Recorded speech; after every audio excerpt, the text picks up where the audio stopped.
अभी हमारे digital media marketing company की तरफ से एक सवाल आया कि लीज़ कैसे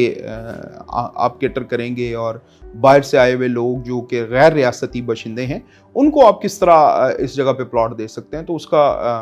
बड़ा खूबसूरत सा जवाब ये है कि हम लीज़ दे रहे हैं जो नाकाबिल तनसीख है, इर्रिवोकेबल जो हम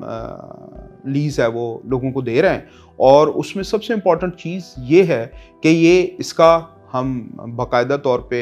आपको रजिस्ट्री और इंतकाल दे रहे हैं। इसकी बड़ी सादा सी मिसाल है, आपके करीब मंगला कैंट है जिसे मंगला हैमलेट भी कहते हैं, तो वहाँ पे जो लोग रह रहे हैं, रिहायशी हैं और बड़ी मुद्दत से रह रहे हैं, उनको भी रजिस्ट्री इंतकाल दिया गया और वो कैंट की लीज ज़मीन के ऊपर मौजूद है। दूसरी इसकी इंपॉर्टेंट मिसाल आपके सामने मौजूद है आज़ाद कश्मीर में, जो आपका इंडस्ट्रियल जोन है जहाँ आपकी इंडस्ट्री लगी हुई है। उस इंडस्ट्री को अगर आप उस पर देखें तो बाहर से आए हुए लोगों ने वहाँ पर अपनी इंडस्ट्री लगाई हुई है और उनको भी लीज पर दी गई है और वो इस चीज़ का फ़ायदा उठाते हैं कि आपका जो टैक्स फ्री जोन है उस हिसाब से उन्होंने वहाँ पे ज़मीन ख़रीदी, अपनी इंडस्ट्री लगाई और उनको भी रजिस्ट्री इंतकाल दिया गया है। यहाँ पे भी रजिस्ट्री इंतकाल है और रजिस्ट्री इंतकाल के साथ ये काबिल फ़रोख्त है। वही इसी तरह जैसे कंटोनमेंट बोर्ड के अंदर आप अपना घर किसी और को फ़रोख्त कर सकते हैं, अपना प्लॉट किसी और को फ़रोख्त कर सकते हैं, तो पाकिस्तान के तमाम कंटोनमेंट बोर्ड्स में ये सहूलत मौजूद है। इसी तरह की ये जो सहूलत है ये भी यहाँ भी हमारे कश्मीर मॉडर्न सिटी के अंदर भी मौजूद है और इसका NOC जो लिया गया है वो इस बुनियाद पे ही लिया गया है और इसके जो तमाम इदारों ने इसकी रिकमेंडेशन की है और ख़ास तौर पे तहसील भिम्बर ज़िला कौंसल से जो हमने बाकायदा तौर पे NOCs लिए हैं उसके अंदर इस चीज़ को वाज़े तौर पे हमने डिस्कस किया है और इंतज़ामिया इस चीज़ पर एग्री है कि वो आपको रजिस्ट्री इंतकाल देगी और ये काबिल फ़रोख्त है।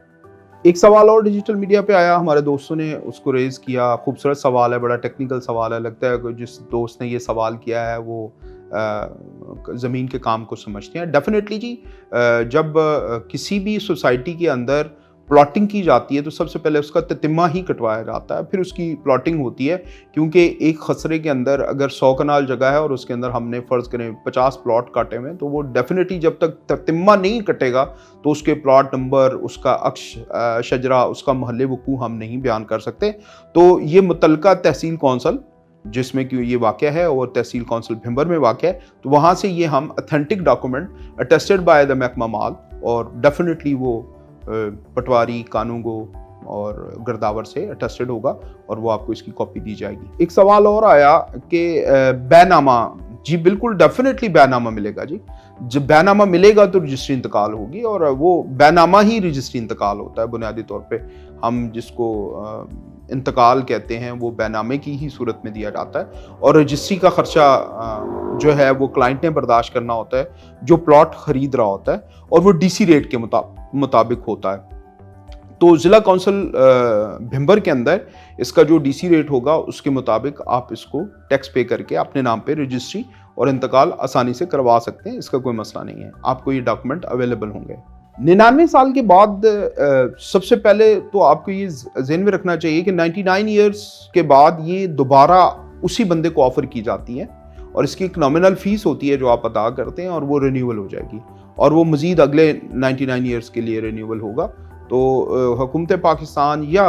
रियासत जम्मू कश्मीर जो हमारी आज़ाद जम्मू कश्मीर है, इसके अंदर भी ये कानून मौजूद है कि जब कोई लीज़ दी जाती है तो सबसे पहला हक़ उसी शख्स को दिया जाता है जिसके नाम पे पहले ही ये लीज़ होती है। तो 99 ईयर्स के बाद सबसे पहला उसका इस्तेहकाक जो है वो उस बंदे का होगा जिसके नाम पे ये लीज़ पहले से मौजूद होगी और वो एक नॉमिनल फ़ीस जमा करवाएगा और वो दोबारा रिन्यूअल हो जाएगी और वो एक ही दफ़ा फ़ीस जमा करवानी पड़ती है। वो हर दफ़ा यानी कि आप माहाना या चंद महीनों बाद वो नहीं होती, वो साल में एक ही दफ़ा आप एक लीज़ फ़ीस जो है वो जमा करवा के उसको अपने नाम 99 ईयर्स के बाद कर लेंगे।